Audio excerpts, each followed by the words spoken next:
నిర్మల్ జిల్లా కలెక్టరేట్ కార్యాలయంలో అంతర్జాతీయ కార్మిక దినోత్సవం ఘనంగా నిర్వహించారు. ఈ సందర్భంగా జిల్లా కలెక్టర్ భవేష్ మిశ్రా మాట్లాడుతూ కార్మికులు తమ వృత్తుల్లో నైపుణ్యాలు పెంపొందించుకోవడం ద్వారా ఉన్నతి సాధించగలరని తెలిపారు. కార్మిక చట్టాలపై అవగాహన కలిగి ఉండాలని, నైపుణ్యాలున్న వారికి విదేశాల్లో మంచి అవకాశాలు ఉన్నాయని సూచించారు.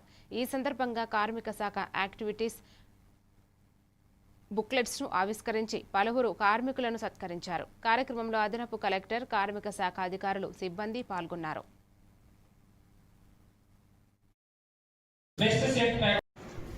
సమావేశంలో కార్మికులకి, ఆర్గనైజేషన్స్ కి, నాతో పాటు ఉన్నటువంటి అసిస్టెంట్ లేబర్ కమిషనర్ గారు, జేసీ గారు, మిగతా అధికారికి నమస్కారం. అసలుగా నేను నిర్మల్ జిల్లాలో ఇంతకు ముందు కూడా ఒక వేరే రోల్లో పనిచేసి ఉన్నాను.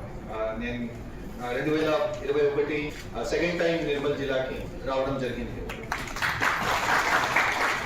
ఇందాక లేబర్ కమిషనర్ గారు, అదేవిధంగా జేసీ గారు చెప్పినట్టు ఒక 200 సంవత్సరాల క్రితం అప్పుడు ఇండస్ట్రియల్ రెవల్యూషన్ స్టార్ట్ అయిన రోజు మనది అది ఆదివారం అమెరికాలో షికాగోలో ఇట్లాంటి ఒక ఉద్యమం జరిగితే దాని ద్వారా May 1 మనం ఇంటర్నేషనల్ లేబర్ డే లాగా ఆ రోజు నుంచి జరపడం స్టార్ట్ చేశాము. అదేవిధంగా 8 గంటలు కూడా మినిమం మాక్సిమం 8 గంటలు మన దేశంలో పనిచేస్తున్నారు. మరి ఇలాంటి కార్మికులకు ఒక సామాజిక భద్రత కల్పించాలి అని గవర్నమెంట్ రకరకాల స్కీమ్స్ తీసుకొని వచ్చింది. Building and other construction workers welfare board ఏర్పాటు చేసి మనకు చాలా రకాల సంక్షేమ పథకాలని అమలు చేస్తున్నారు. మేడని సెలబ్రేట్ చేసుకుంటారు.